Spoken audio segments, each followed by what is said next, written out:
전 세계에서 한국의 진단 방역 시스템에 대한 찬사가 이어지는 가운데 일본만 한국의 의료 시스템을 비판하고 나섰습니다. 지난 11일 일본 경제전문지 비즈니스 저널은 유전자 증폭 검사 억제는 일본 정부의 지혜롭고 용기 있는 결단인가?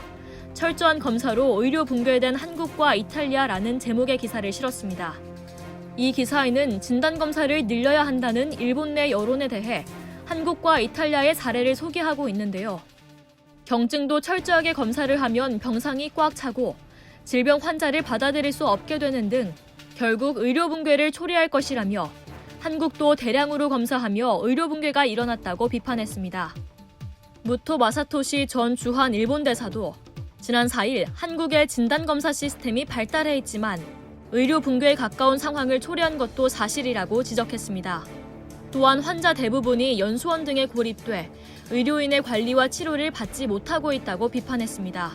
이런 일본의 대대적인 언론 보도로 일본 내 여론도 비슷한 방향으로 흐르고 있습니다.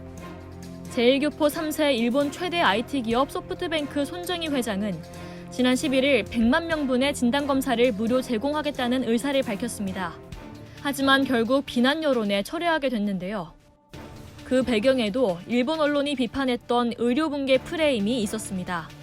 손 회장의 제안이 나오자 의료기관에 혼란이 초래될 것이다. 환자가 불필요하게 의료기관에 붐비게 될 것. 한국처럼 일본에도 의료 붕괴를 초래하고 싶은가 등의 비판이 쏟아졌습니다.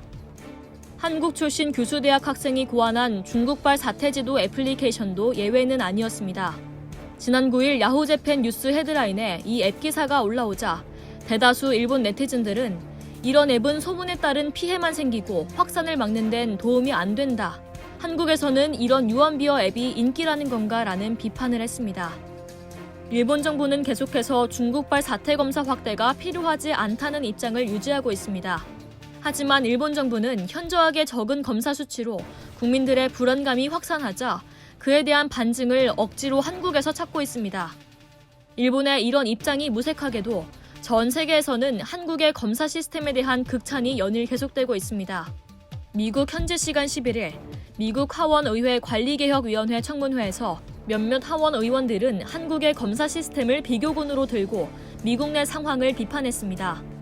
미국의 워싱턴 포스트도 한국의 가장 효과적 무기는 중국발 사태 검사를 빠르게 확대한 것이었다고 높게 평가했습니다. 또한 미국의 질병통제예방센터 관계자 한 명은 한국질병관리본부에 상주하며 한국의 검역 노하우를 배우고 있는 것으로도 알려졌습니다. 이상 열도튜브였습니다.